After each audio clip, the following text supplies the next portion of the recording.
Bonjour à tous les amis, j'espère vraiment que vous allez tous super bien. Nouvelle vidéo aujourd'hui, très content de vous la faire parce que c'est un retour forcément d'un format qui se fait une fois par an. Le pronostic de classement de Première Ligue 2025-2026. À mon avis, je ferai donc Première Ligue cette vidéo-ci, la Ligue 1 et le championnat espagnol, la Liga. Comme ça ferait voilà un petit peu, voilà, c'est sympa. On a fait l'année dernière, ça vous a plutôt pas mal plu. Ça permet aussi en commentaire de voir un petit peu ce que vous pensez, vous, de votre côté. On en débat un petit peu dans les commentaires, c'est toujours sympa, toujours dans la bienveillance, dans la bonne humeur. Donc c'est toujours très cool. On va réitérer cette fois-ci pour cette saison de Première Ligue. Il y a eu 7 matchs d'ores et déjà joués lors de cette saison, donc ça permet évidemment de se faire une mini idée, même s'il reste 31 matchs à disputer pour chacun des clubs. Donc évidemment, ça risque d'être compliqué d'avoir tout juste. Maintenant, voilà, il y a certains points, certaines dynamiques qui peuvent être voilà, analysées, etc. pour chacun des clubs. Et pourquoi pas, voilà, je vais me prêter au jeu de faire mon classement. Ce sera un petit peu différent de la saison passée, parce que là je vais faire juste les 3 relégués, puis le top 10, parce que voilà, 11e, 12e, 13e, 14e, voilà, jusque 18, c'est pas non plus ce qui est le plus intéressant. Voilà, donc top 10 et les 3 relégués. Et puis voilà, voilà, tout simplement. Je pense qu'on aura. J'ai tout dit. J'ai écrit un Instagram, les amis. N'hésitez vraiment pas à aller voir si ça vous plaît. Comme ça, c'est un peu plus facile de pouvoir communiquer avec vous via cette application qui est Instagram, évidemment, ce réseau social. Je fais la description d'Instagram vraiment en 2025. Mais voilà, n'hésitez pas, vous cliquez dans le lien qui est dans la description, vous arrivez dessus, bencher.youtube, enfin bencher.yt, voilà, direct comme ça, vous êtes, voilà, c'est selon votre envie évidemment. Et puis nous, on va pouvoir partir, n'hésitez pas comme d'hab à liker, à vous abonner. Et puis voilà, n'hésitez pas à me donner votre classement en commentaire, ça me... Ouais, franchement, je me réjouis de voir un petit peu ce que vous allez me donner comme classement. Et nous, les amis, on va pouvoir commencer. C'est parti. Les amis, si vous souhaitez commander sur Eneba, n'hésitez pas à aller dans le lien qui est dans les descriptions. Je vous le mettrai évidemment à l'écran.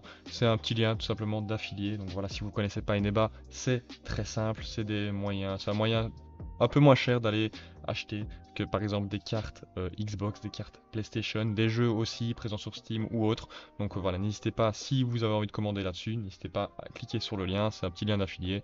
Je ne vais pas vous mentir, ça me rémunère un petit peu. Donc voilà, je vous remercie d'avance de le faire. Le code, il y a un petit code en ce moment pour la deuxième semaine d'octobre, donc c'est OCTWEEK 2, tout en majuscule, je vous le mets évidemment à l'écran. Et donc voilà, profitez bien les amis, merci à vous, bonne vidéo. Voilà, le classement pour le moment est vierge, donc de la première à la 20e place, avec donc les 4 premières places synonymes de Ligue des Champions, la 5e pour l'Europa League, et puis du coup les 3 dernières, 18, 19 et 20e place pour la relégation en Championship. Donc comme je vous ai dit, ça commencera seulement à partir de 10e place. Donc on va faire les 10 ici de la gauche, les 3 de la droite, et voilà, 17, 16e, 15, 14, 13, 12, 11. On va pouvoir s'en passer parce que bon, voilà, il n'y a pas trop d'enjeux finalement, il reste juste en première ligue, voilà, simplement. Donc, on va pouvoir commencer juste avant. Regardez, on va déjà faire un petit topo de ce qui se passe déjà en première ligue à l'instant T. Donc, 7 matchs disputés, comme je vous l'ai dit dans l'introduction. Pour le moment, Arsenal est premier avec 16 points, 1 point seulement d'avance sur le Dauphin qui est Liverpool, 2 points sur Tottenham et Bournemouth qui ferment la 3e et la 4e place. City est 5e pour le moment à 13 points. On a après Crystal Palace, Chelsea, Everton, Sunderland, Manchester United dans le top 10. On a toujours Brighton, Newcastle, Aston Villa qui sont vraiment à 1 point du top 10. Puis on a des clubs comme Fulham, Leeds, Brentford, Nottingham. Nottingham assez étonnant qui se retrouve dans cette position de 17e juste avant la relégation, la zone de relégation. Et là pour le moment on a Wolverhampton, West Ham et Burnley dans cette zone de relégation. La seule équipe qui n'a pas encore gagné un match c'est Wolverhampton, ils sont seulement à 2 points lors de cette saison. Donc voilà, en même temps c'est vrai qu'ils ont perdu quelques joueurs, tout comme Nottingham Forest, même s'ils ont quand même fait un recrutement assez intéressant, on y reviendra peut-être. Donc voilà, on va pouvoir partir les amis. On est parti donc cette fois-ci dans la zone de relégation. On va commencer évidemment du coup par le dernier qui va finir selon moi à la 20e place. Et c'est les amis, c'est selon moi Wolverhampton. Donc voilà, qui passe de la première ligue à la Championship. Wolverhampton, ouais, c'est assez compliqué pour eux en ce début de saison. On l'a vu juste avant, seulement 2 points au total lors de cette saison. Ils ont été arrachés face à Tottenham à l'extérieur et face à Brighton à domicile. Voilà, ils viennent de marquer le deuxième point de cette saison. Sinon, c'est défaite face à Leeds, défaite face à Newcastle, défaite aussi face à Everton. Donc, c'est quand même des concurrents, j'ai envie de dire, direct de la deuxième partie de tableau. Défaite aussi face à Bournemouth et Manchester City. Ils ont été gagnés par contre face à West Ham en League Cup. Donc ça reste. Ils ont toujours un deuxième championnat, enfin une deuxième compétition à jouer, pardon. Donc voilà. Malheureusement, c'est vrai que bon, ils ont quand même cherché à être un point sympathique à Tottenham, mais après. Everton perdre face à Everton, c'est quand même assez compliqué, surtout à domicile face à Leeds aussi qui vient d'être promu. Voilà, c'est synonyme de quelque chose qui ne va pas en tout cas du côté de Wolverhampton et pour cause, il faut quand même pas oublier qu'ils ont perdu Matheus Cunha et Ryan Aït-Nouri qui a composé le côté gauche offensif, j'ai envie de dire, de Wolverhampton la saison passée. C'était vraiment un duo qui a très très bien fonctionné. Les perdre tous les deux en un mercato, ça fait plutôt mal, je pense, surtout pour l'équilibre de l'équipe. Il faut retrouver forcément un équilibre, une façon de jouer, voilà, une dynamique de jeu, parce que bah, forcément, il y a plus le côté gauche qui fonctionnait si bien. Certes, depuis son arrivée, il fait quand même de très très bonnes choses, Vitor Pereira. Il a quand même permis au club de pouvoir se maintenir la saison passée. Maintenant, je ne sais pas s'il va pouvoir continuer.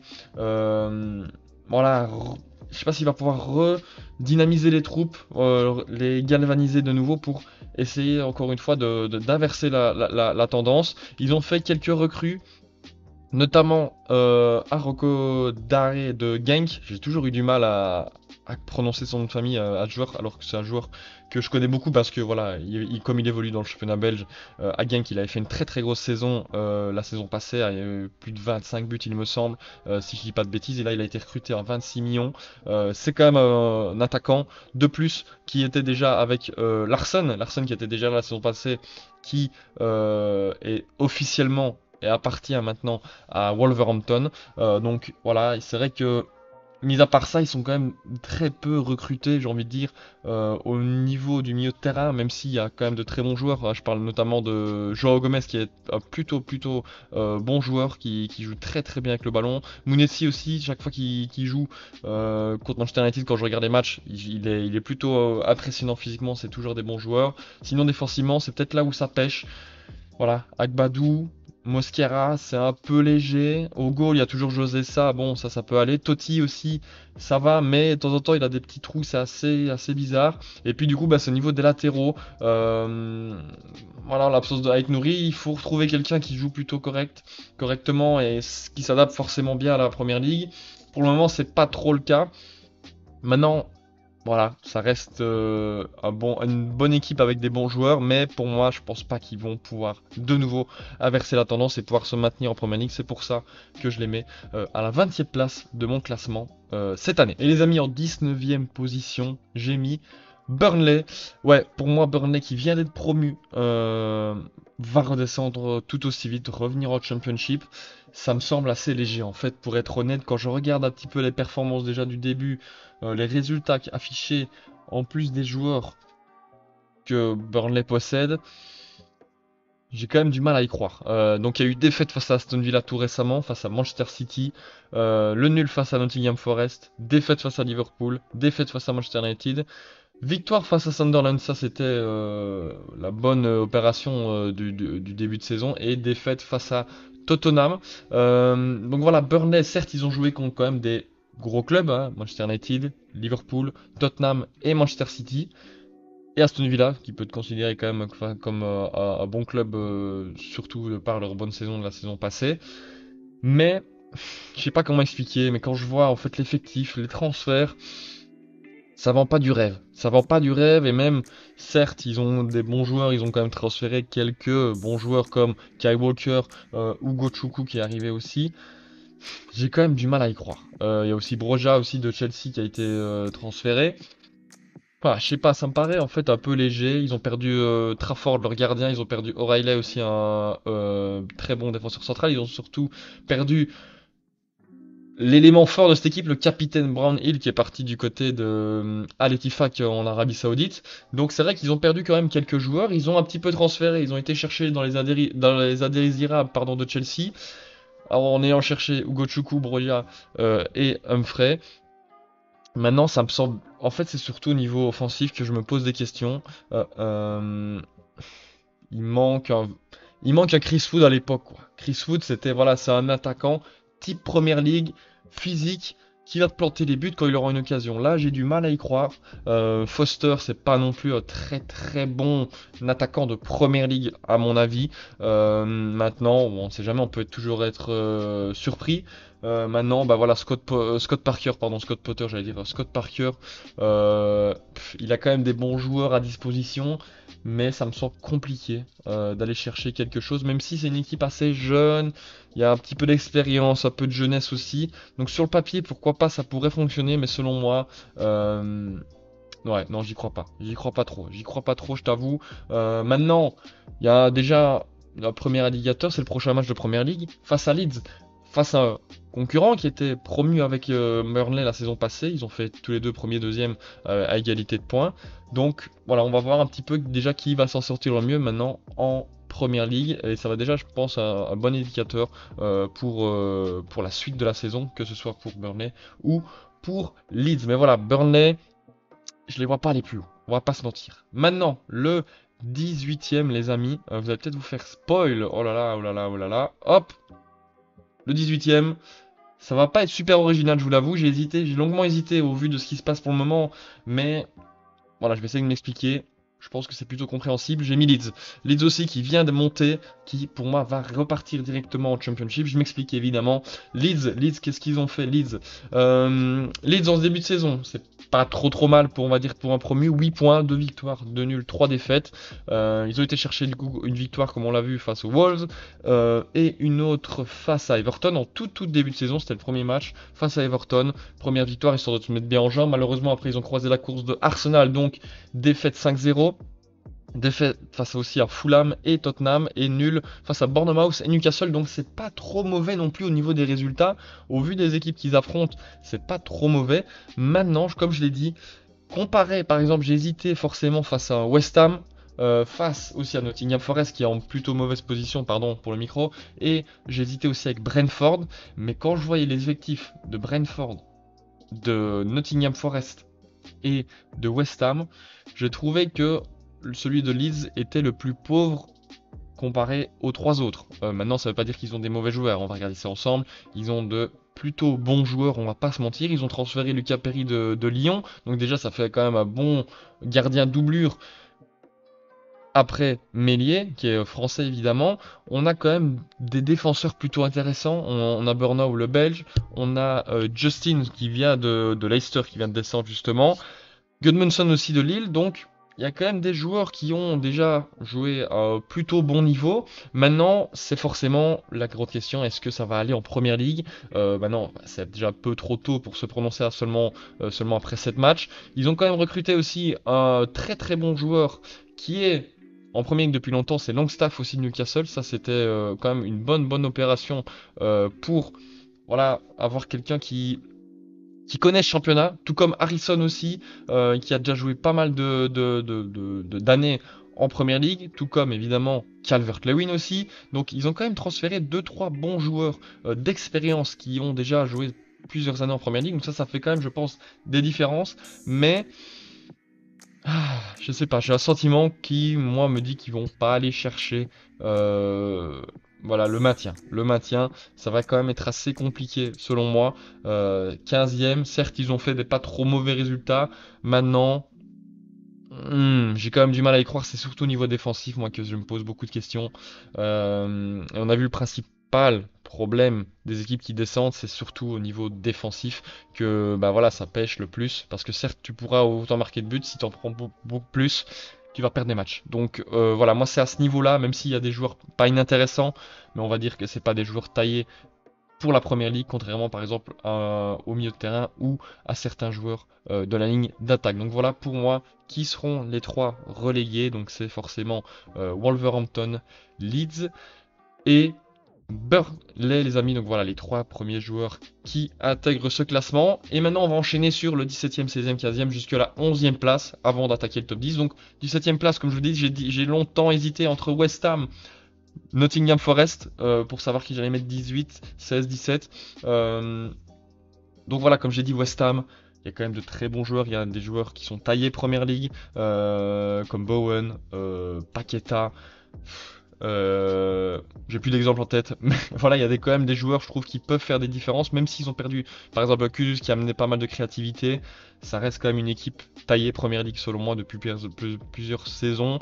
Et bon, certes, ça va pas jouer à grand chose, selon moi, mais je pense qu'ils vont se maintenir. Nottingham, pareil, avec l'équipe qu'ils ont. Je vois pas comment déjà ils sont 17e du classement avec un sacré marché de transfert avec du Douglas Luiz, du Endoy qu'ils ont été chercher. Ils ont toujours Murillo, le défenseur qui a fait une saison extraordinaire la saison passée. Ils ont toujours Gibbs White, ils ont toujours Chris Wood. Aussi, le défenseur droit, c'est Aïda, il me semble, le Nigérian. Ils ont été très bons joueurs. Ils ont Henderson aussi, Elliot Henderson qui a montré de très belles choses en début de saison, notamment avec Nottingham, même si les résultats suivent pas, mais aussi avec l'Angleterre. Donc, pour moi, ils vont quand même réussir à se maintenir, forcément. Voilà, je les mets 16e. 15e, je mets Brentford. Hop. C'est un peu des raisons parce que ils ont quand même perdu pas mal de joueurs, notamment Brian Mbeumo, ils ont perdu Wissa aussi. Donc voilà, ils ont perdu quand même pas mal de joueurs, même s'ils sont pas inintéressants, ils ont quand même un plan de jeu plutôt pas mal. On va pas se mentir, ils ont toujours de très bons joueurs aussi également. Donc voilà, je les vois se maintenir sans se refaire une grosse saison. Forcément parce qu'ils ont perdu quelques joueurs assez importants, surtout sur la ligne d'attaque. 14e, j'ai mis Fulham. Ouais, je les vois pas trop bien cette année, Fulham, un peu sur la pente descendante. Même si, bon, ils ont comme d'habitude des joueurs voilà, assez intéressants, mais je les vois 14e, pas non plus une grande saison de la part de Fulham. 13e, Sunderland. Je vois le montant qui a réalisé une fenêtre de transfert assez incroyable, très intéressante avec du Adingra, du Talbi, du Xhaka, du Isidore, voilà, et pas mal d'autres joueurs aussi, Mukiele par exemple, enfin voilà, il y en a beaucoup qui sont arrivés. C'est une équipe qui franchement fait plaisir à voir jouer, franchement c'est plutôt pas mal. Je les vois se maintenir, franchement j'aimerais bien qu'ils se maintiennent. Sunderland c'est quand même, je sais pas moi, voilà, pour quelqu'un qui connaît la première ligue, évidemment, d'un point de vue extérieur, parce que je suis pas anglais. Sunderland, ça a toujours été un club que j'ai apprécié et je suis content de voir que voilà, ils arrivent à plus ou moins bien réussir ce début de saison et pour moi, ils vont se maintenir. Donc voilà, 13e Sunderland qui est plutôt un résultat correct, surtout pour un montant. 12e position, j'ai mis Everton. Everton, je les sens bien aussi cette année. Je les sens beaucoup mieux que la saison passée. Ils ont transféré de très bons joueurs, notamment Grealish qui va un petit peu reprendre du poil de la bête, voilà, se remettre un peu dans la peau qu'il avait lorsqu'il était à Aston Villa.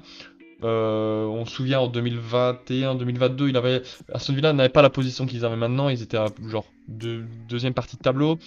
Et Grealish arrivait bien à briller. Là, je pense que ça va plus ou moins se refaire. Souvent, Grealish, on l'a vu de côté de City, bonne première saison, mais puis après, il s'est fortement caché, j'ai envie de dire, et il n'a plus montré ce qu'il pouvait apporter, alors que dans un club où il y a un peu moins de pression, etc., il réussit beaucoup mieux. Donc voilà, je mets 12e Everton, qui du coup réaliserait une plutôt bonne saison. 11e, juste devant Everton, du coup, Aston Villa. On a vu que c'était assez compliqué en ce début de saison pour Aston Villa, pas mal de blessures aussi, notamment au milieu de terrain.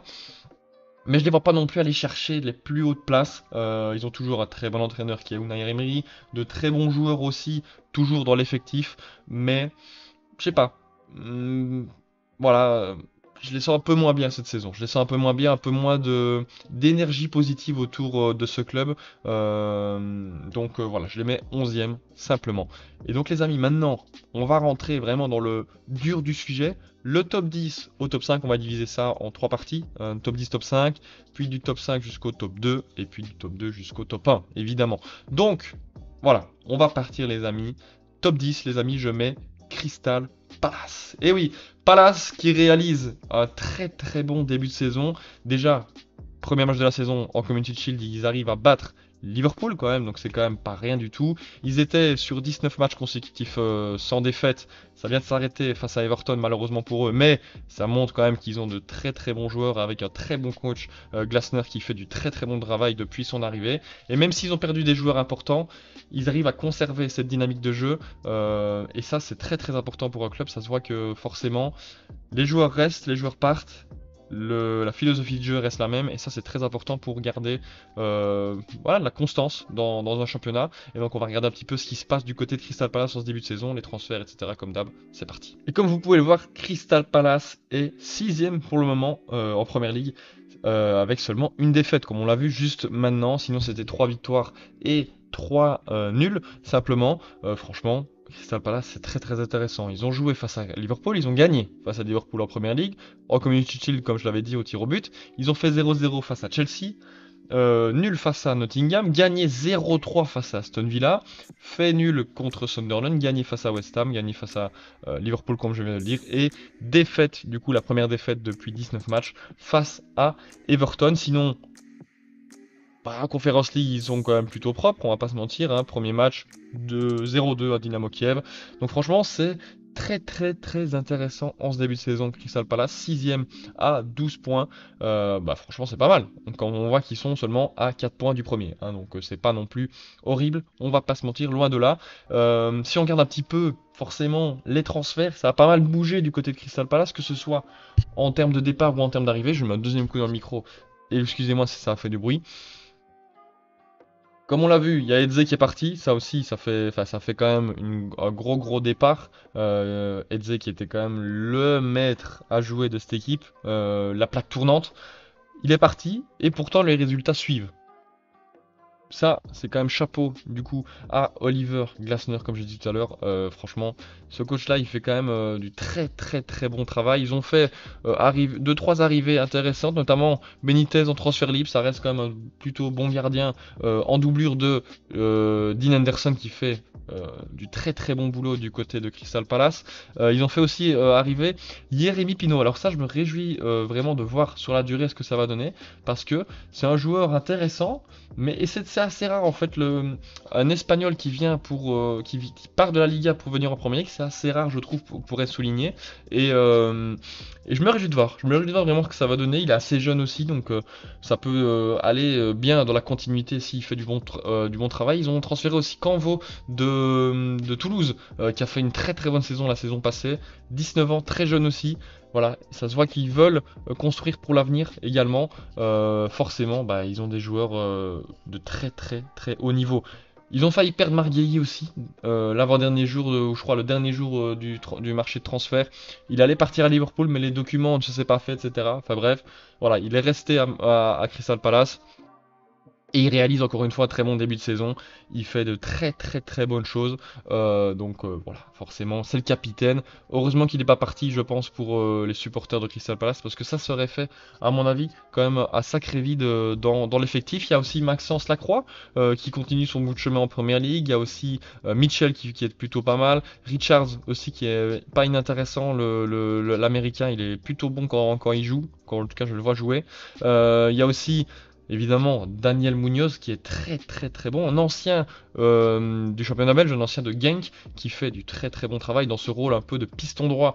Il est très intéressant parce qu'offensivement il est très juste et c'est un arracheur de ballon, donc ça lui va très bien ce poste, tout comme Mitchell de l'autre côté. Ça reste des joueurs très intéressants. Et puis au milieu de terrain et aussi il y a du très bon joueur comme évidemment au niveau de la jeunesse Adam Wharton. Un joueur à mon avis qui partira en fin de saison parce que c'est un joueur quand même qui est très juste techniquement, qui a un volume de jeu assez important. M'étonnerait qu'il reste plus de 2 saisons du côté de Crystal Palace. Il avait déjà été pisté un peu cet été. Là, s'il continue comme ça, je pense qu'il partira pour un sacré pactole. Donc voilà, très bon joueur, assez jeune. Il y a aussi Jefferson Lerma. un joueur quand même qui a fait déjà un petit peu ses preuves du côté de Bournemouth juste avant. Ici aussi, il est quand même plutôt bon. Et ça, c'est un joueur de 30 ans qui a de l'expérience. Donc ça se marie plutôt bien. Ça entre jeunesse et expérience du côté du milieu de terrain. Et bah, ça se traduit sur le terrain parce que ça joue plutôt bien. Et puis en point d'attaque, malgré la perte de Eze, on a quand même toujours Jean-Philippe Mateta qui est très très très très bon joueur. Qui a montré l'année dernière qu'il est quand même un attaquant redoutable. Attaquant de 28 ans, français grand. Un peu à la manière, c'est un peu compliqué à le comparer, mais moi il me fait penser un peu à Giroud en fait. Voilà, je sais pas comment l'expliquer, mais un attaquant comme de temps en temps on les aime parce que ça devient de plus en plus rare en fait ce type d'attaquant qui joue très très bien avec son corps, qui est aussi rapide, mais qui joue comme un renard des surfaces, quoi. Un vrai de vrai, avec un physique assez atypique, et pourtant ça fonctionne très très bien. Il y a aussi Nketiah qui est arrivé la saison passée, voilà, qui peut être une doublure de Mateta. Ismail Assar aussi toujours aussi technique, toujours aussi vivace sur son côté droit quand il est aligné. Et puis voilà, je pense qu'on a fait le tour du côté de Crystal Palace, du coup c'est très intéressant, on l'a vu, et bah, ça reste toujours aussi bon. C'est quand même assez fou parce qu'il y a 2 saisons, il perd Olysée, qui était quand même le maître à jouer, juste devant Eze. Pourtant, il réalise une très très bonne saison, en gagnant la FA Cup en plus de ça. Puis, là cette saison, il perd Eze, et ça va limite encore mieux. Il faut quand même souligner un petit peu ce qui se passe du côté de Glasner parce que franchement c'est très très très intéressant. En 9ème position, les amis, on revient sur le classement en 9ème position. Qui est-ce que j'ai mis? J'ai mis Brighton. Et oui, j'ai mis Brighton. Brighton, il y a eu une petite hype il y a 2 saisons. On a eu une belle surprise où ils ont fini, je crois, dans le top 6 il y a 2 saisons. La saison passée, ça a été plutôt pas mal, mais pas non plus incroyable. Avec le nouveau coach allemand, je ne sais plus son nom en tête, il a 31 ans, je ne sais plus son nom, on va le retrouver après, mais voilà. Un coach très jeune qui a apporté une nouvelle dynamique, mais qui n'a pas été aussi direct que par exemple Roberto De Zerbi. Voilà. Je pense que ça reste quand même un bon résultat, 9ème. Bah voilà, on se maintient en première ligue, on est dans la première partie de tableau. Je pense que c'est quand même plutôt pas mal. Et je les vois pas aller chercher plus loin, en fait, parce que maintenant, à partir de la 8ème place, on commence à aller chercher quand même des plutôt gros calibres de ce championnat. Donc voilà, Brighton pour le moment, 9ème, 9ème, un 9 points, pardon, 12ème position. C'est pas un départ flamboyant, mais c'est un départ, voilà, on va dire en demi-teinte. 2 victoires, 3 nuls, 2 défaites. C'est plutôt pas mal. Certes, il y a une bonne victoire face à Chelsea, ça c'est quand même, il faut le souligner parce que bon, ça reste quand même Chelsea. Il y a une défaite face à Bournemouth, il y a une victoire par contre face à City, ça aussi c'est une très très bonne victoire. Nul face à Tottenham, nul face aux Wolves, et il me semble que c'est tout. Et non, voilà, défaite face à Everton et nul face à Fulham pour commencer la saison.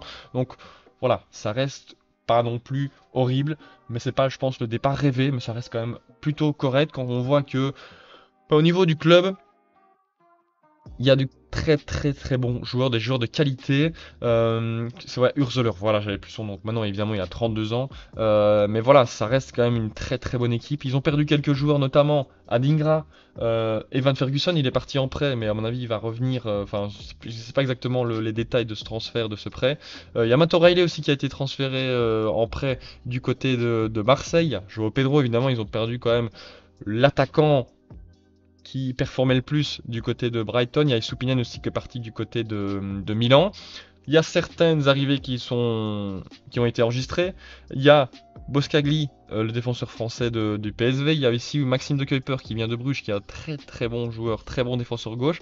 Et un joueur que je ne connaissais pas, on va pas se mentir, un avant-centre, Kostoulas, du côté de l'Olympiakos. 35 millions, c'est quand même un sacré prix pour un joueur qui vient du championnat grec. Je suppose que c'est un joueur qui est assez prometteur. Hein. Quand on voit qu'à 18 ans il arrive dans ce club, c'est quand même que à mon avis, il y a quelque chose qui a été repéré. En Brighton, on sait bien qu'ils se trompent rarement sur les joueurs assez jeunes à les dénicher.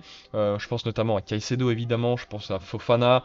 Voilà, il y a tellement une pelletée. Baleba, évidemment, qui a été énorme la saison passée. Qui là, avec les discussions, à mon avis, qu'il y a eu cet été d'un départ du côté de Manchester United, qui On va dire qu'il joue pas à son meilleur niveau, mais ça reste quand même un très très bon joueur à 21 ans. Il y a quand même de très très bons joueurs encore, hein, toujours Mitoma, Minte aussi qui fait un très très bon début de saison.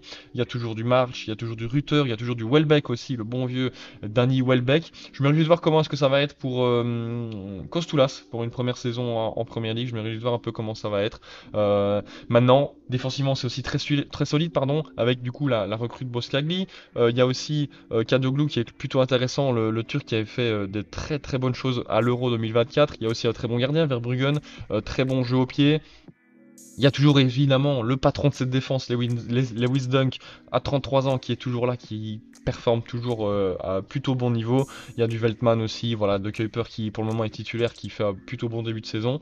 Il y a un match plutôt important qui arrive face à Newcastle en plus de cela, au retour de la trêve. Donc voilà, on sait bien, on connaît la patte de Brighton, joueur assez jeunes qui performent. On va chercher des joueurs jeunes, on les accompagne au mieux possible avec des joueurs d'expérience. On essaye de jouer le football un peu plus moderne, ça on le sait bien, et ça réussit plutôt pas mal. Voilà, je pense qu'ils vont arriver à se maintenir à la 8e place selon moi, tout simplement. Et voilà, c'est mon choix. Non, mais je rigole. Donc voilà, je pense que 8e c'est quand même une bonne position. Ils sont 12e pour le moment. La saison vient de commencer. Ça va un peu se mettre en route, etc. Donc voilà, je pense qu'on est pas mal. On est pas mal. Du côté de Brighton, c'est tout pour le moment. Les amis, on est parti pour la 7e. Non, 8e position, pardon. Et en 8e position, les amis, je mets Bournemouth. Très très bon club de Première Ligue depuis la saison passée. Ils ont fait forte impression la saison passée avec de très très bons joueurs. Ils ont été beaucoup dépouillés lors du marché des transferts évidemment. On va aller voir ça tout de suite. Mais d'abord, petite revue sur tout ce qui se passe pour le moment du côté de Bournemouth au niveau des résultats. C'est plutôt bon, c'est plutôt très très bon même. 4e, 14 points, 4 victoires, 2 nuls, une seule défaite pour le moment enregistrée pour Bournemouth. Il y a eu des victoires face à Tottenham, face à Brighton, face aussi en début de saison, attendez, face aux Wolves. Et il me semble que c'est tout. 1, 2, 3, 4. Ouais, il me semble que c'est tout. Il y a eu une défaite face à Liverpool. Il y a eu une défaite face... Non, seule défaite face à Liverpool. Il y a eu une nulle face à Newcastle et face à Leeds. Et là, tout récemment, il y a eu une victoire face à Fulham. Pardon. Bournemouth très très bon. Bien accompagné aussi par un Semenyo très très en forme. Antoine Semenyo, il est très très bon en ce début de saison. Aussi, grâce un très très bon entraîneur, un espagnol, Iraola, pardon, qui franchement est très très très bon. C'est un tacticien assez hors norme et ben franchement c'est très très intéressant ce qui se passe depuis le début. Et comme on a vu, ils ont été vraiment dépouillés de beaucoup de joueurs. Il y a eu Zabarni, Huijsen, Kirkez, Ouattara. C'était quand même, pour information, 4 titulaires. Zabarni Huijsen, la défense centrale, Kerkez, le défenseur gauche, et Ouattara, qui était très souvent l'ailier droit aligné.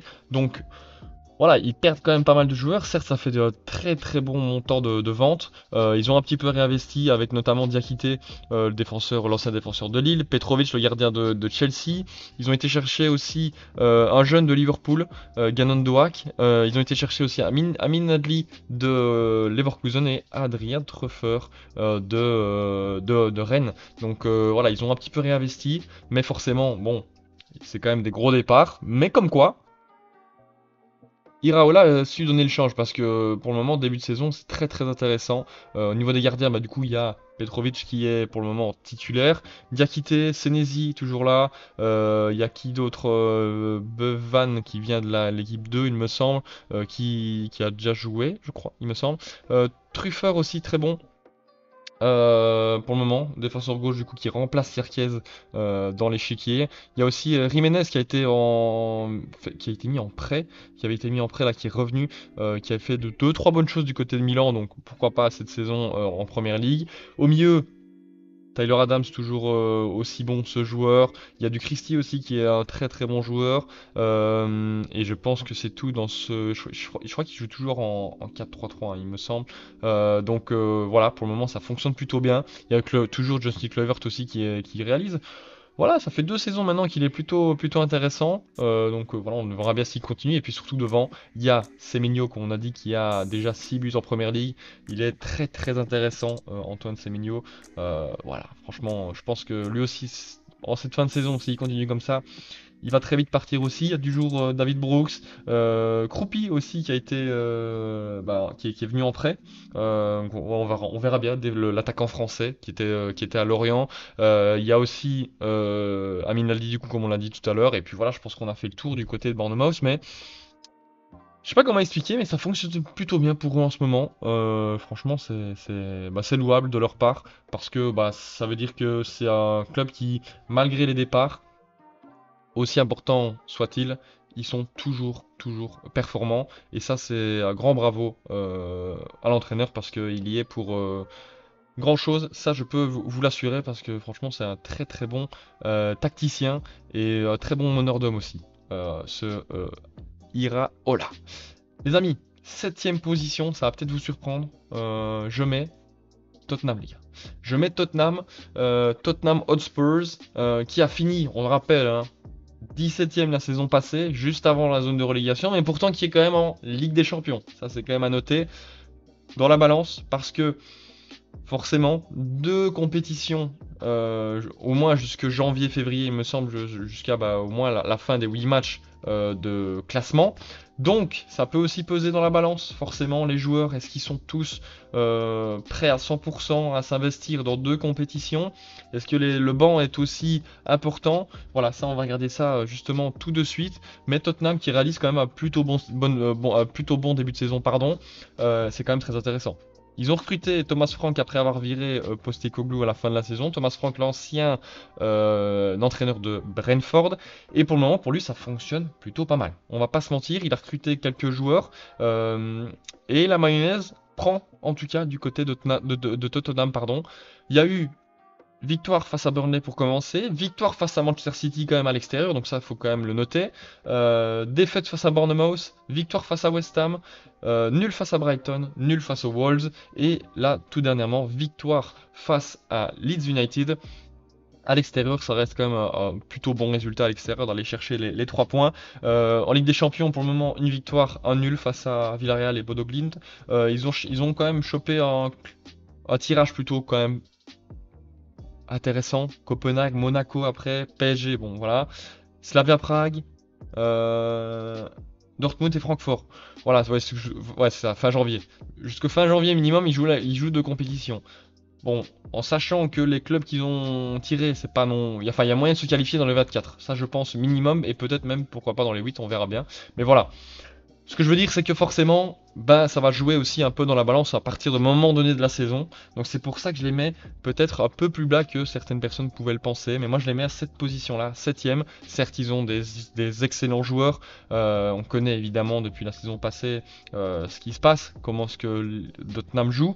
Maintenant, c'est un peu différent forcément avec Thomas Frank. C'est un peu plus jeu un peu plus direct où on essaye d'aller chercher le plus rapidement la surface adverse, avec un peu plus de verticalité, un peu plus de duel, un peu comme à l'ancienne, j'ai envie de dire, de la première ligue, vraiment, où on va chercher les seconds ballons, les duels, etc. On va chercher un peu plus dans le forcing que peut-être plus dans la beauté footballistique, en termes de passes, etc. Mais voilà, chacun a sa vision du jeu, évidemment. Mais voilà. Ils ont fait quelques transferts, ils ont perdu quelques joueurs, notamment Son, hein, quand même, qui était le garant du brassard de capitaine en l'absence de Kane. Il est parti du côté de New York, Los Angeles. Il y a aussi Højbjerg, du coup, qui est parti, mais ça c'était déjà la saison passée, mais bon, c'était à mon avis en prêt, il me semble, du coup, comme ils ont reçu l'argent maintenant. Ils ont aussi laissé partir Solomon en prêt, Brian Gill pour 6 millions, Moore en prêt. Ils ont quand même acheté pour quand même pas mal d'argent. Il y a eu Colomoni en prêt, ça aussi c'est quand même assez intéressant. Xavi Simons pour 65 millions, Kudus pour 64 millions, Matistel c'était un prêt, maintenant ils l'ont acheté pour 35 millions, et Palinha, un prêt payant de 5 millions pour le moment du côté de Tottenham. Donc ça fait quand même de très très bons joueurs. Quand on regarde la défense, Romero avec Mickey Van de Ven, on sait bien que ça fonctionne très bien. Il y a aussi Danso qui est venu la saison passée en janvier, qui a fait quand même de plutôt bonnes choses. Défenseur gauche, Destiny Doggy, très très bon défenseur gauche italien. Il y a aussi Spence aussi qui remonte en force un petit peu en ce moment, donc ça fait plutôt plaisir. Déjà, un pour lui parce que voilà, c'est tant mieux pour lui, mais surtout pour Tottenham, ça veut dire qu'il y a deux joueurs en concurrence qui ont un très très bon niveau quand ils sont à 100%.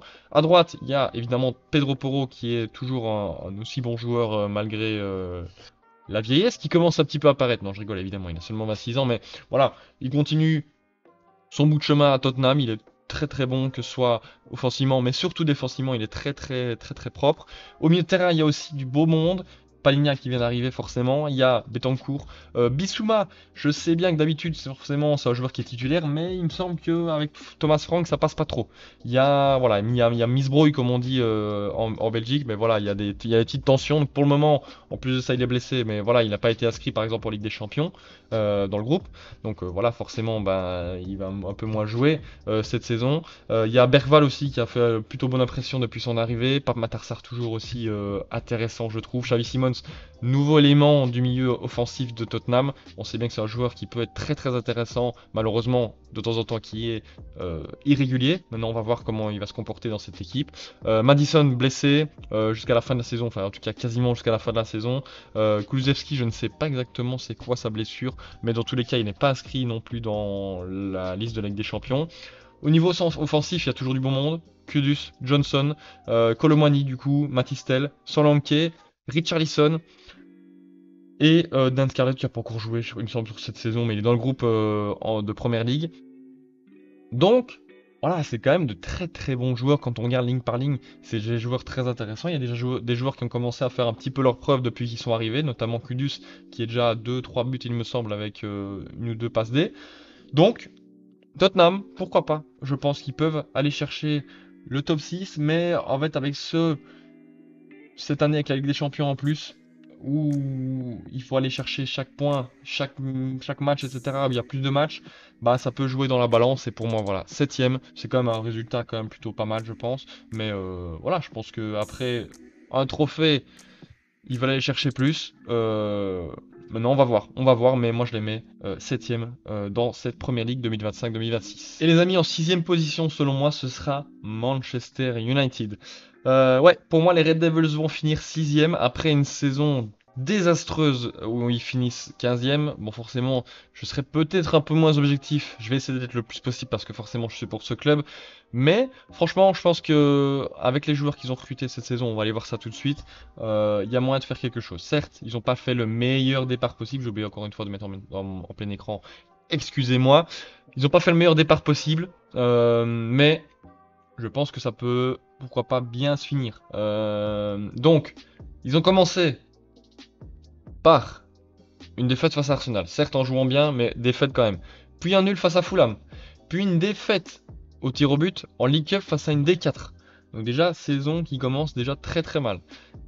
Victoire face à Burnley, défaite face à Manchester City, victoire face à Chelsea, défaite face à Brentford, victoire face à Sunderland. Donc depuis la D4, ils ont fait victoire, défaite, victoire, défaite, victoire. Ils affrontent Liverpool au retour de la trêve, puis Brighton, puis Nottingham, puis Tottenham. Donc les 4 prochains matchs, ça va vraiment être déterminant pour le reste de la saison, et ça c'est sûr et certain. Donc voilà, pour le moment ils sont 10e avec 10 points, 3 victoires, 1 nul, 3 défaites. Voilà, Manchester United forcément qui doit se faire beaucoup mieux que la saison passée, toujours dirigé par Ruben Amorim. Ils ont fait les transferts plutôt intéressants, en tout cas selon moi. Ils ont changé un peu la façon de recruter.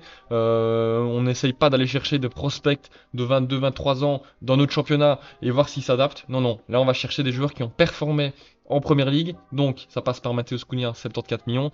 Brian Mbeumo, 75 millions.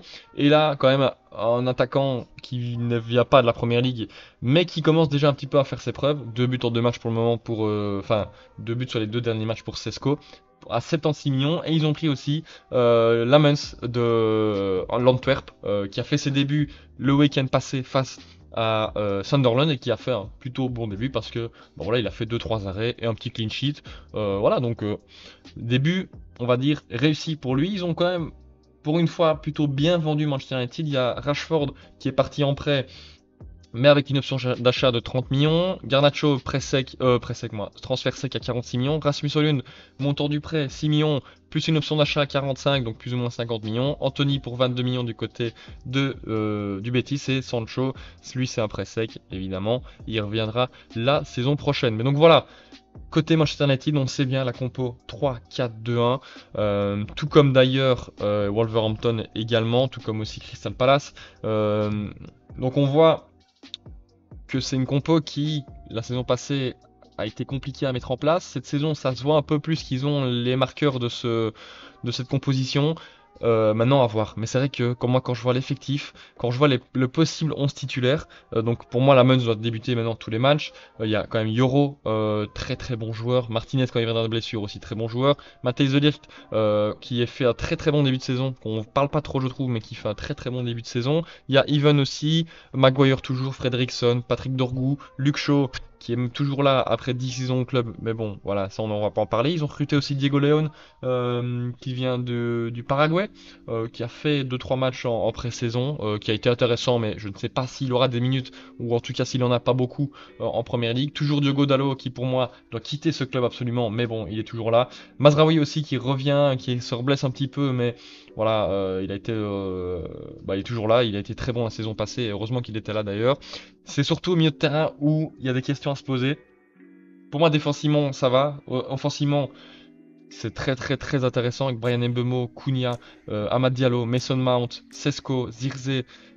C'est du très très lourd. C'est pour moi au niveau du milieu de terrain où il y a des questions à se poser. Pour moi, Ugarte n'a pas un niveau. Casemiro ne l'a plus. Meinou l'a, mais malheureusement, c'est le même poste que Fernandez. C'est un joueur offensif du milieu de terrain, donc forcément il faut faire un choix entre Fernandez et Meinou. Même si pour moi Fernandez ne doit pas jouer au milieu, mais bon, ça c'est un autre débat. C'est au coach évidemment de faire ses choix, mais voilà, c'est un club qui pour moi doit être beaucoup plus haut. Je pense que déjà sixième, si cette saison on fait déjà sixième, je serais déjà quand même plutôt satisfait après une saison calamiteuse. Donc voilà, je vois bien Manchester United aller chercher ce top 6 cette saison en Première Ligue. Et les amis, voilà, on va peut-être rentrer maintenant dans le plus gros, dans le plus gros du sujet. Après, du coup, le 10e qui est Crystal Palace, 9e Brighton, 8e Bournemouth, 7e Tottenham et 6e Manchester United. On va aller chercher les 5 premiers. Donc, on va chercher du top 5 jusqu'au top 2, comme j'ai dit tout à l'heure. Donc voilà, ça commence à se corser. Il reste Newcastle, Manchester City, Chelsea, Liverpool, Arsenal. 5 gros clubs évidemment, 5 gros calibres de la Première Ligue. Et les amis, on est parti pour notre 5e. Et en 5e position les amis, je suis parti sur Newcastle. Alors, Newcastle. C'est plutôt intéressant. Franchement, ils ont fait quelques recrues plutôt intéressantes. C'est vrai qu'il y a eu un petit peu, comment dire, un petit trolling de Newcastle. Je sais pas si vous avez vu par rapport à leur mercato d'été, parce que souvent quand ils voulaient un joueur, ils ne voulaient pas Newcastle en retour, mais bon, ça arrive, ça peut arriver. Et pourtant, ils ont quand même fait de très très bons joueurs. Synonyme de 5e place, c'est Europa League, donc quand même une compétition européenne pour Newcastle, même si je pense que l'objectif pour eux est d'aller chercher la Champions League. Ils y sont d'ailleurs cette saison. Donc ça aussi, c'est un truc qui va jouer dans la gestion de l'effectif, dans la finalité de cette saison. 2 compétitions obligatoires à jouer jusque fin janvier, on l'a vu tout à l'heure. Donc voilà, pour Newcastle pour le moment, ça se passe pas trop bien, on va pas se mentir. 9e, 11e, 9 points. Ça fait 2 fois que je fais l'erreur, mais bon, voilà. Donc, ça se passe pas trop bien. Victoire face à Nottingham tout de même, là dernièrement. Il y a eu une défaite face à Arsenal. Il y a eu victoire face aux Wolves. Défaite face à Liverpool, mais pas non plus mérité cette défaite, j'ai envie de dire. Nul face à Aston Villa, nul face à Leeds, victoire face aux Wolves, ça je viens de le dire, et nul face à Bournemouth, je crois qu'on a tout vu. En Ligue des Champions, il y a eu défaite face à Barcelone, mais par contre victoire face à l'Union Saint-Gilloise à l'extérieur. Sinon, ils ont Benfica, Athletic Bilbao, Marseille, Leverkusen, et PSV et Paris Saint-Germain. Un peu plus compliqué ce tirage-là comparé à celui de Tottenham, mais quand même possible d'aller chercher la qualification au minimum au barrage, donc 24e au minimum. Donc voilà, comme je l'ai dit, ça va aller jusque fin janvier comme ça. Donc il faudra tenir un sacré rythme jusque fin janvier avec 2 voire 3 compétitions si on compte la League Cup. Il me semble qu'ils se sont qualifiés, si je dis pas de bêtises. Voyez, donc ils ont gagné 4-1 face à Bradford. Donc ils sont toujours qualifiés en League Cup. Donc il y aura aussi à un moment donné la Carabao Cup qui va arriver. Enfin bref, voilà. Il y a quand même pas mal de compétitions à jouer pour Newcastle. Il y a eu des transferts, comme je l'ai dit. On va aller voir ça tout de suite d'un œil beaucoup plus proche. Toujours Eddie aux commandes, ça ne bouge pas. Il y a eu des transferts, la vente évidemment de leur attaquant phare, Alexander Isak pour 145 millions. On l'a vu tout à l'heure, Longstaff qui est parti du côté de Leeds. Lloyd Kelly aussi qui est parti du côté de la Juventus. L'anglais qui est parti. Callum Wilson parti libre de Newcastle à West Ham. Et Vlaco Dimos, le gardien, voilà, qui est reparti du côté de Séville en prêt. Ils ont fait quand même pas mal d'arrivées. Il y a eu Malik Thiaw de Milan, défenseur central prometteur assez jeune. Il y a eu Jacob Ramsey aussi d'Aston Villa pour 45 millions. Wissa pour 57 millions du côté de Brentford. Elanga du côté de Nottingham pour 61 millions. Et le transfert assez inédit, que je m'attendais vraiment pas à ce qu'il arrive, c'est Nick Woltemade. Franchement, un attaquant allemand prometteur qu'on a eu l'occasion, de le voir notamment. Il a percé quand? C'est un truc avec l'Allemagne, mais je crois que c'était l'Euro des moins de 21 ou un truc comme ça, ou je sais plus exactement.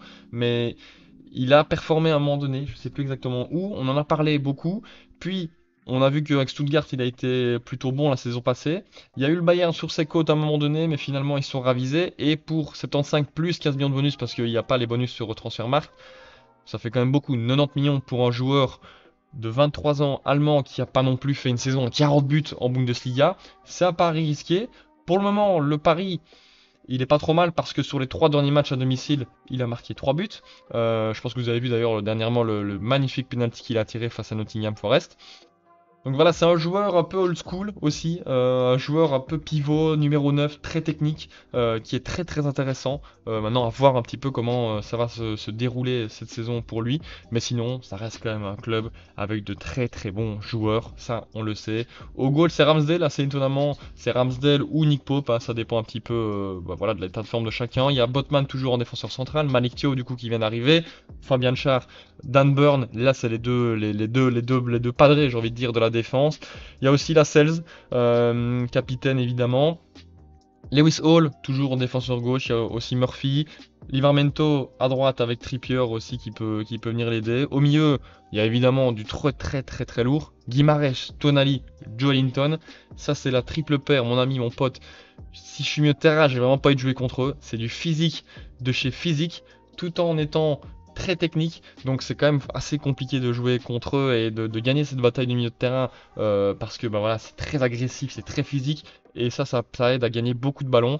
Donc c'est quand même un milieu de terrain très solide. Il y a aussi Willock qui peut faire de très bonnes choses, tout comme Ramsey du côté de Aston Villa, il a montré de plutôt bonnes choses. Donc à voir un petit peu comment il va se débrouiller dans ce milieu du côté de Newcastle. Et puis devant, il y a de très bonnes choses aussi. Gordon, Harvey Barnes, Elanga qui vient d'arriver, Jacob Murphy aussi qui peut toujours être utile sur un centre, une frappe, il peut toujours se passer quelque chose avec lui. Wissa qui s'est blessé malheureusement, mais bon voilà, qui est là. Voltemade aussi qui est là aussi, hein, on va pas se mentir.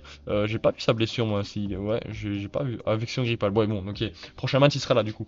Mais voilà, du coup Newcastle très intéressant, beaucoup de bons joueurs, une identité claire, ça fait quand même le coach, ça fait quasiment 4 ans qu'il est là, donc bah forcément ça aide. Et puis ça fait de long moment qu'il y a beaucoup de joueurs aussi, donc ça permet forcément les liens, les automatismes, etc. Donc voilà, je me fais pas trop d'inquiétude pour Newcastle à partir du moment où je pense que ça va switcher et ils vont commencer à gagner des matchs, et ils vont commencer à enchaîner, même si il y a la Première Ligue, il y a la Ligue des Champions, pardon, je pense que quand même ils vont plutôt bien performer, donc c'est pour ça que je les ai mis en 5e position. Les amis. En 4e position,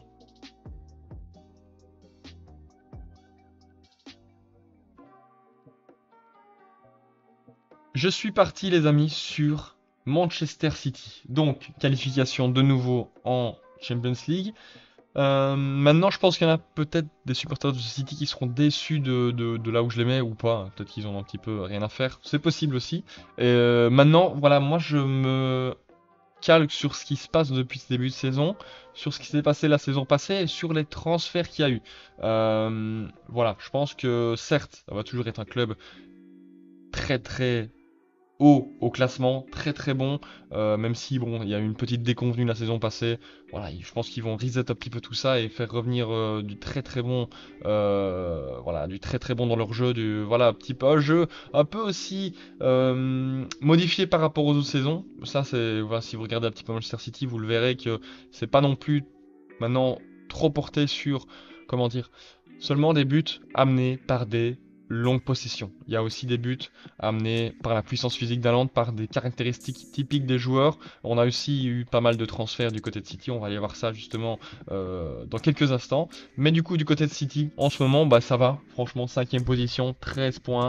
5ème du coup, 4 victoires, 1 nul, 2 défaites. C'est vrai qu'ils ont perdu face à Tottenham, on l'a vu tout à l'heure, et c'était face à Brighton. Donc 2 défaites d'affilée, on s'est dit, ah, peut-être que ça va partir sur les mauvaises choses, mais finalement, victoire face à Manchester United, victoire face aux Wolves, nul face à Arsenal, euh, nul aussi face... non, nul, ils ont fait qu'un, donc victoire face à Burnley, et puis face à Brentford, là, juste avant la trêve, et en Ligue des Champions, ils ont fait une victoire face à Naples et face à Monaco. Donc ça reste un début de saison, on va dire, positif. On va pas non plus employer des termes trop forts. Positif, ils sont seulement à 3 points de la première place. Voilà, il faut pas non plus dramatiser tout, mais je pense que voilà, 5ème, moi je les vois quand même plutôt aller chercher 4ème place. Quand on voit la saison passée, je crois qu'ils ont quand même été chercher là. Je crois qu'ils ont été 4ème ou 5ème la saison passée. Non, c'est voilà, ici. Et il me semble que ouais, c'était ah non, 3ème quand même. Ah, ils ont été chercher quand même la 3ème place, j'avais plus le souvenir. Ok, ouais, 3ème. Ok, ouais, donc c'est quand même plutôt pas mal, hein, on va pas se mentir. City, ça reste quand même une bonne équipe, hein. Voilà, ça on peut pas le nier. Il y a eu beaucoup de transferts, beaucoup de mouvements, départ surtout. McCarthy, le jeune du côté de Nottingham Forest pour 25 millions. Yann Couto, bon, il n'était pas dans l'effectif, mais bon, il appartenait toujours à City. Grealish qui est parti en prêt. Victor Reis aussi, défenseur central brésilien, qui est parti en prêt. Akanji également en prêt du côté de l'Inter. Mais surtout au niveau des arrivées, il y a eu Reinders, on l'a vu, 55 millions, qui lui a déjà prouvé qu'il était plutôt bon. Cherki qui malheureusement s'est blessé, donc il n'a pas encore pu trop montrer ce qu'il peut apporter en première ligue. Donnarumma, il vient d'arriver, c'était la bombe de la fin de mercato. Donnarumma qui a quitté le PSG pour venir à City. Voilà, bah, forcément, c'est un bon gardien, hein, on va pas se mentir. Aït Nouri qui est parti du côté de City, comme on l'a vu, en provenance de Wolverhampton. Et Trafford aussi, 2 gardiens pour City cette saison. Voilà, je pense qu'ils avaient besoin un petit peu de renouveau après Ederson. Donc voilà, bah, le premier gardien Donnarumma, deuxième gardien Trafford. Ça, je pense qu'il n'y a pas de doute. Et puis, bah, défensivement, toujours de très bons joueurs. Ils ont un peu récupéré tout le monde de blessures, notamment Gvardiol, Diaz, Kuzanov, Stones, Ake, O'Reilly, Lewis, Mateus Nunes. Malheureusement, la nouvelle recrue s'est blessée à être nourrie. Donc voilà, bon, Pep Guardiola pourra pas trop l'utiliser pour le moment. Je sais pas exactement, je crois qu'il va bien venir bientôt, hein.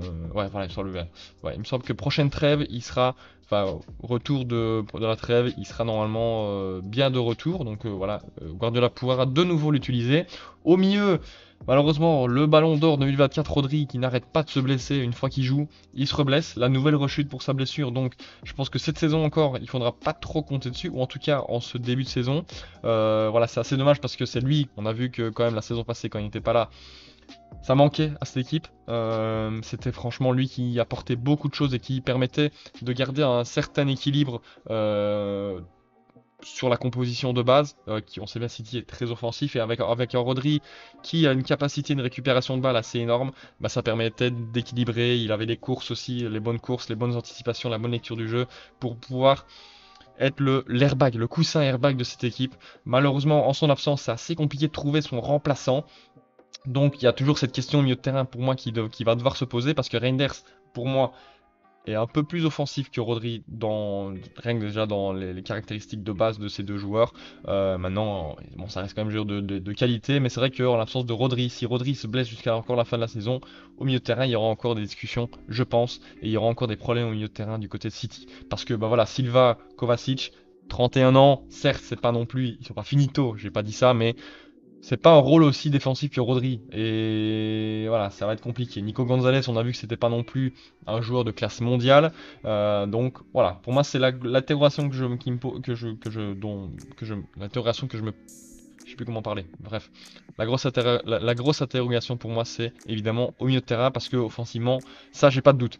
En plus, ils ont récupéré un Haaland qui est de nouveau stratosphérique physiquement. Le gars, il le met tout, tout, tout, tout, tout. Une occasion, un but pour lui, c'est garanti. Il y a toujours du Doku qui est très intéressant. Foden, on verra bien s'il il est dans une saison bonne ou mauvaise. Hein, c'est toujours un an sur deux, lui. J'ai l'impression, c'est dommage parce que pourtant, qu'est-ce qu'il est bon. Savigno aussi, qui peut être très intéressant sur son côté droit. Marmouche aussi, hein, toujours intéressant quand il apporte toujours quelque chose en fait. Marmouche, peut-être pas des buts, mais il apporte toujours quelque chose. Il est très très motivé, très très engagé. Et donc ça fait toujours plaisir pour un entraîneur, je pense, d'avoir un joueur de la sorte. Et puis Oscar Bob qui est revenu de blessure. On se souvient la saison passée qui était promis à de grandes choses. Malheureusement, il y a eu une blessure de longue date et là il revient. Voilà, il s'est remis un petit peu dedans. C'est pas non plus un début de saison incroyable de sa part, mais je pense qu'il va pouvoir apporter beaucoup de choses. Et puis on l'a vu, Cherki qui a marqué face à Wolverhampton et puis il s'est blessé, donc ça c'est dommage pour lui, mais voilà, il va revenir évidemment bientôt. Je crois que c'est pas dans trop longtemps non plus. Hein. Bon voilà, c'est ça.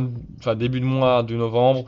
Il devrait revenir, donc plus qu'un petit mois à attendre pour les Citizens et pour Ryan Cherki. Donc voilà, quatrième place pour moi, Manchester City. À la troisième position, j'ai mis, et ça va peut-être être étonnant, j'ai mis Liverpool. Et ouais, et ouais, et ouais. Liverpool pour moi ne finira pas premier ni deuxième, mais fermera justement ce podium. Je vais m'expliquer évidemment, forcément, il y a une justification à donner. Et pour moi, la justification, elle paraît plus simple que pour les autres clubs. C'est assez bizarre, mais selon moi, les justifications sont plus faciles. Donc Liverpool, pour le moment, deuxième avec 15 points. Ils avaient commencé en fanfare avec 5 victoires en 5 matchs, et puis là, 3 défaites d'affilée. Face à Crystal Palace, face à Galatasaray en Ligue des Champions, et puis face à Chelsea là tout dernièrement, à la toute dernière minute. C'est vrai qu'ils sont fait avoir un peu à leur propre jeu parce que depuis le début de saison, ils avaient l'habitude de marquer le but de la victoire en fin de match. C'est arrivé face à Atletico, face à Burnley, face à Arsenal aussi, face à Newcastle il me semble également. Donc voilà, ils avaient l'habitude de faire ça. Et face à Everton aussi il me semble vers la 80e. Donc voilà, il y a eu 5 victoires d'affilée en championnat. Et là puis voilà, 2 défaites. Forcément le match face à Manchester United va être très important, que ce soit pour l'un ou pour l'autre. Mais en fait, mon interrogation que je me pose, c'est au niveau de l'équilibre de l'équipe. Alors, ils ont fait un mercato. Je sais même pas c'est quoi l'adjectif qui peut le caractériser. C'est même pas XXL, c'est quadruple XL le mercato. Alors, ils ont eu des départs, forcément. Nunez, ça c'est quand même plutôt pas mal, c'est qu'ils ont bien vendu. Kwanza qui a quasiment pas joué la saison passée, qui part pour 35 millions à Leverkusen, ça c'est quand même un exploit. Nunez également en Arabie Saoudite pour 53 millions, c'est quand même très fort. Harvey Elliott qui est parti en prêt du côté d'Aston Villa. Il y a Arnold qui est parti 10 millions, montant 10 millions. Ça c'est étonnant. Je sais pas exactement pourquoi c'est, parce qu'il était libre. Donc je sais pas exactement. Ah ça je sais pas du tout. Bref, bon, c'est pas non plus important. Il ne faut pas se mentir que Liverpool n'est pas sur 10 millions. Et puis Luis Diaz qui est parti pour 70, 70 millions. Évidemment, ça dépend d'où l'on vient. Mais là où ça a été très fort, et en même temps, je me pose des questions aussi. Tcherkez, pas de question. Voilà, remplaçant de Robertson qui commence un petit peu à se faire, pas vieux, mais commence un petit peu à décliner, forcément. Donc, remplaçant légitime à 46 millions de Robertson. Frimpong, évidemment, 40 millions pour remplacer Alexander-Arnold. Et Kitike, dans la suite logique des choses, pour remplacer Nunez. Et puis Florian Wirtz pour arriver et pour venir vraiment avoir un numéro 10 de métier dans cet effectif qui est très souvent en 4-2-3-1 avec Ernest Slot. Donc, pour le moment, tout collait. Et puis là, je vois que Liverpool va aller chercher Isaac pour 150 millions. Et moi je me pose la question, alors pourquoi aller chercher Kitike juste avant pour un prix quand même assez élevé? Ça c'est quand même la question que je me suis posée. C'est la question d'ailleurs que je me pose toujours à ce moment-là. Quand même 500 millions quasiment dépensés, c'est assez énorme. Et encore, Gay devait arriver, donc ça aurait apporté encore 50 millions de plus. Et donc je me demande même s'ils en ont pas fait de trop, en fait. C'est surtout ça, je me pose des questions, c'est au niveau de l'équilibre de l'équipe. Si tu fais jouer Isaac ou Ekiti qui est devant avec Salah, Wirtz, Gakpo, Szoboszlai dans le milieu à 2 et Gravenberch, c'est quand même beaucoup de profils offensifs. Même si Gravenberch peut être très bon défensivement, ça je suis d'accord avec toi, ou avec vous. Mais Szoboszlai, certes il fait un plutôt bon début de saison, pour moi c'est quand même un joueur quand même plus à vocation offensive. Je le vois mal défendre pendant 90 minutes par exemple sur un match, on va pas se mentir. Donc pour moi c'est au niveau de l'équilibre de l'équipe où il y a un souci, parce que même les deux latéraux, que ce soit Kerkez ou Frimpong, ils se projettent énormément. Donc ça voudrait dire, imaginons phase de possession, t'as les deux latéraux, un des deux milieux de la paire des 6, donc Gravenberch ou Szoboszlai, donc ça fait 3, 4 avec Wirtz, 5 avec Salah, 6 avec ton ailier gauche, 7 avec ton buteur. T'aurais que 3 joueurs en zone défensive, capables de défendre Konaté, Van Dijk et l'autre de tes deux milieux, plus ton gardien évidemment. Et c'est là où moi je me pose des questions, c'est au niveau de l'équilibre. Comment est-ce que Arne Slot va arriver à garder cette constance et à garder cette équipe homogène tout le long d'un match? Pour moi, ça me semble compliqué. Pas mission impossible, mais ça va être très compliqué. Donc, à voir. Et là, ils sont sur 3 défaites d'affilée. La question se pose évidemment, forcément, par rapport à ça, je pense, en interne. Maintenant, bon, ça reste des joueurs d'une classe mondiale. On va pas se mentir. Ils ont très bien recruté, mais vrai, peut-être un peu trop. C'est vrai, peut-être un peu de trop. Je savais pas qu'on allait pouvoir dire ça dans le jour d'un mercato, mais peut-être trop recruté. Mais sinon, bon, bah, Van Dijk, Konaté, c'est toujours aussi solide. Kerkez, ils ont été chercher aussi Leonid, le petit défenseur italien, pour 20, ah, je sais plus exactement, pour 25 millions.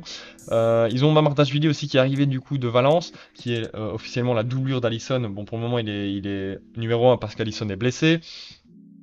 Au milieu, on a des joueurs très bons. Curtis Jones, Wirtz, Szoboszlai, Endo, Gravenberch, McAllister. Voilà, il n'y a pas trop de questions à se poser. Et puis devant, évidemment, Gakpo, Ngumoa, qui est très très bon. Le 2008 qui apporte beaucoup de choses, beaucoup de folie à cette attaque quand il rentre. Ça fait plutôt plaisir à voir d'ailleurs. Salah, évidemment, l'Égyptien, qui est toujours aussi bon, même si un peu moins bon en ce début de saison du côté de Liverpool. Chiesa, qui fait ses preuves malgré tout. Malgré un temps de jeu très réduit, il arrive à être décisif, notamment face à Bournemouth, je crois, et il me semble dans un autre match, il a été décisif, face à Atletico, je crois, il me semble. Donc, c'est un joueur aussi, tu vois, qui, quand il rentre, il a la dalle, il a envie de marquer. Et puis, bah, évidemment, on a quand même Isaac Ekitike, pardon.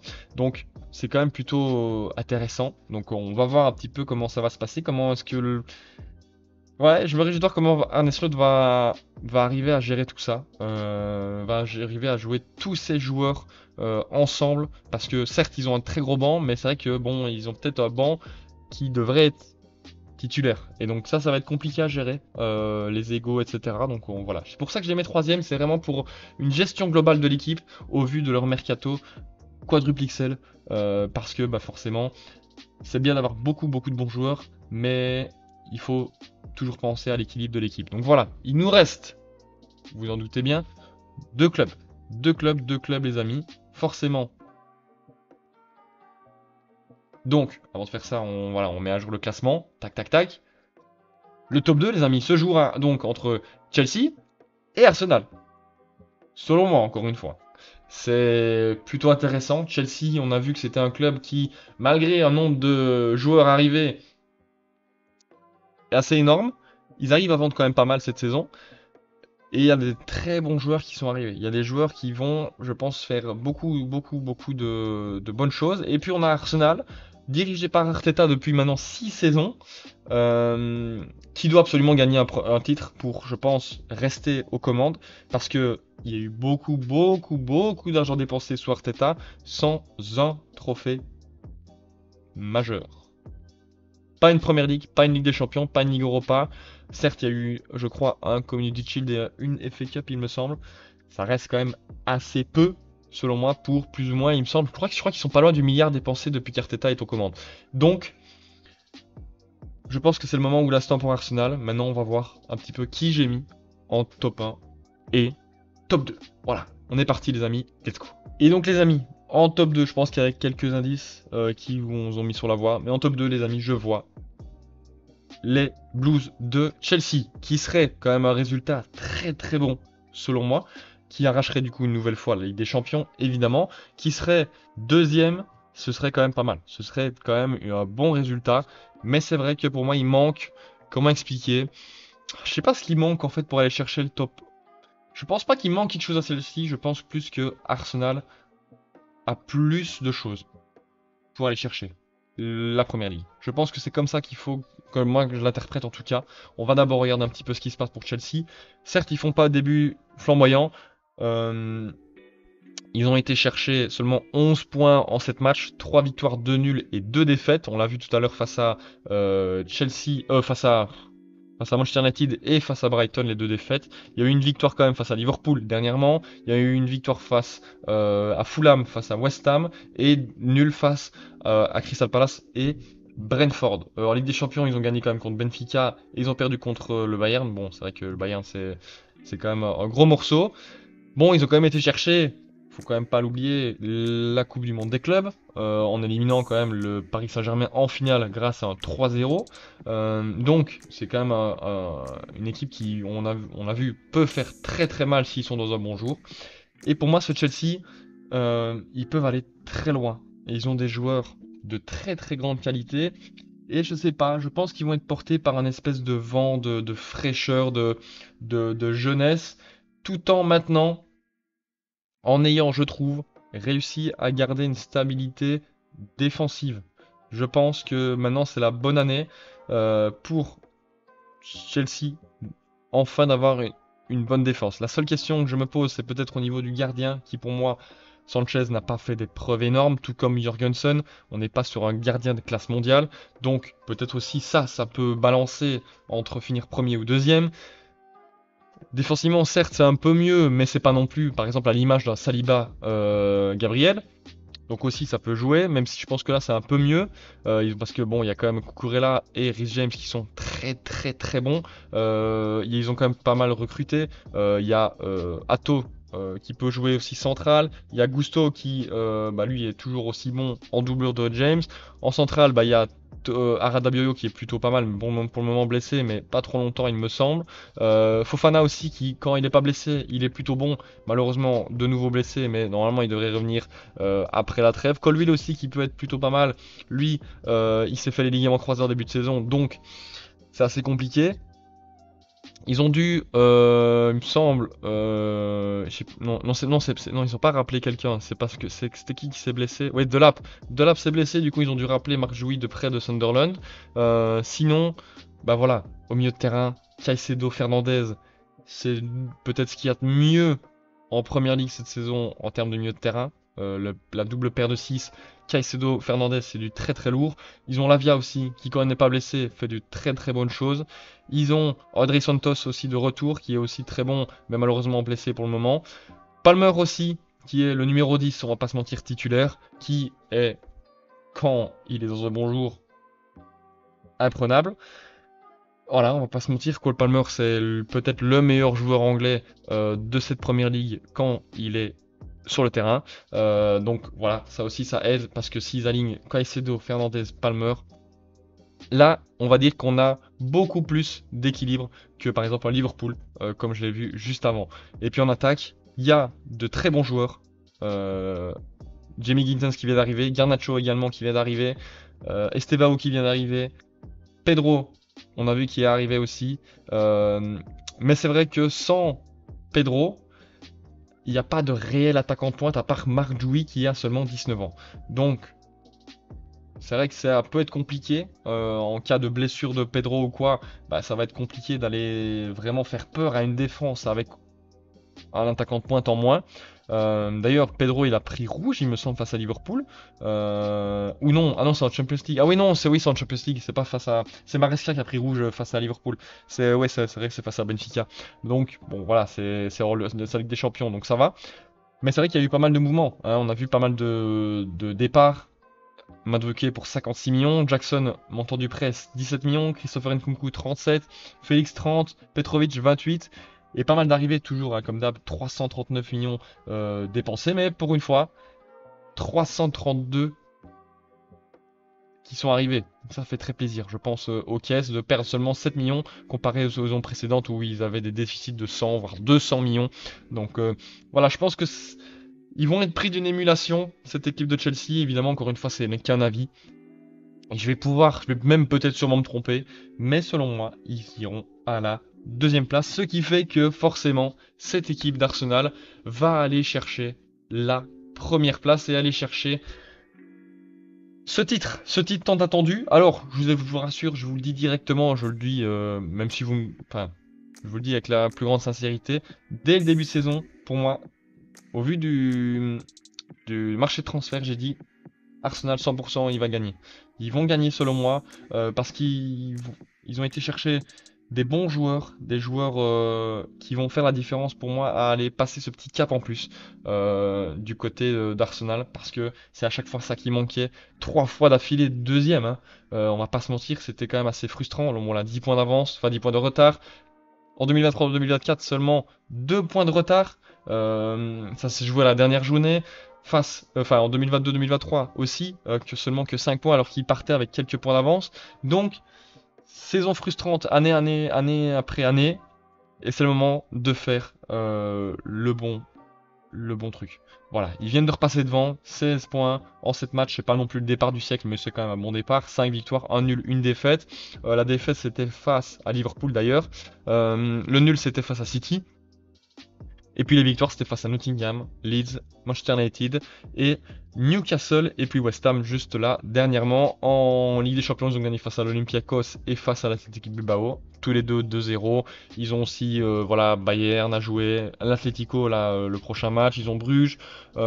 Qui d'autre? Ils ont Bruges. Et puis là, les prochains matchs, c'est contre qui? On va aller voir ça.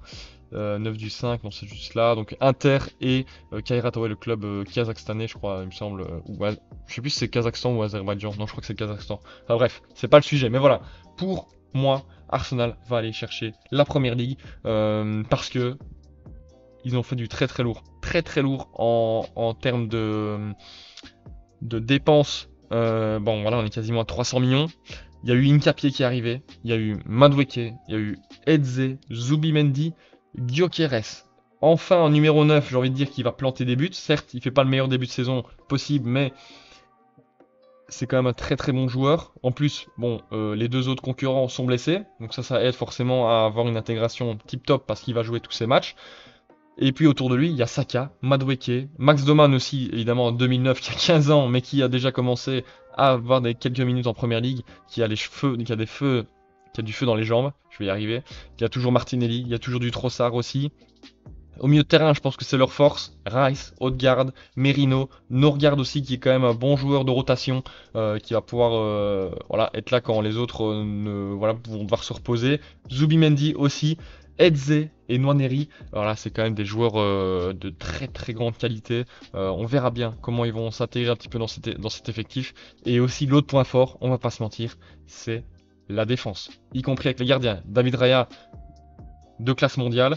Kepa, qui a fait une plutôt bonne saison avec Bournemouth, qui est venu voilà, pour être le numéro 2. Mais la défense, les amis, Saliba, Gabriel, Hincapié, Mosquera, je ne vais pas se mentir, que je connaissais pas avant, qui est arrivé, qui a montré de plutôt belles choses pour le moment depuis qu'il a commencé à jouer.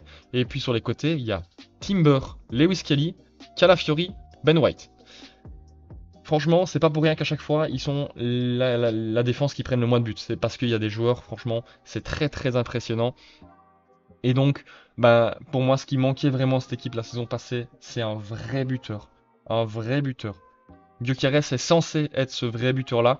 Je pense pas qu'il faut lui demander de faire, de créer du jeu. Il faut qu'il arrête, je pense. Peut-être qu'il veut vouloir en faire trop. Fais ton travail, joue en pivot, sois dans la surface et on va te donner des ballons. Je pense que c'est vraiment ça qui manque à cette équipe, c'est vraiment de savoir bien jouer avec un numéro 9 parce que forcément ils n'ont jamais eu l'habitude de le faire. Voilà, c'est un peu à la manière d'un... En fait je vois ça un peu comme un Haaland quand il arrive à City. Une équipe qui fonctionne déjà très bien ensemble évidemment, mais où il manque quelque chose. Bon, City, c'était pas pour aller chercher la première ligue, mais pour aller chercher la Ligue des Champions. Il manque ce mec qui va t'apporter un but sur quasiment une occasion sur deux. Et Gyökeres, je pense qu'il peut réaliser ce travail, mais il va falloir être un peu plus performant qu'il l'est en ce début de saison. Donc voilà les amis, forcément on a terminé. Donc pour moi évidemment Arsenal premier, ce qui donne ce classement final. Après je sais pas combien de temps de vidéo ça fera après le montage, mais moi ça fait plus ou moins 1 heure que je tourne cette vidéo. Donc bah voilà, je pense que je le trouve cohérent, je le trouve intéressant, je le trouve pas mal. Donc voilà, n'hésitez pas vous à me dire du coup si vous n'avez pas envie de vous redire vos 20, évidemment je vais pas vous en vouloir, mais peut-être déjà votre top 5, top 6, top 4, voilà, à votre guise vous choisissez.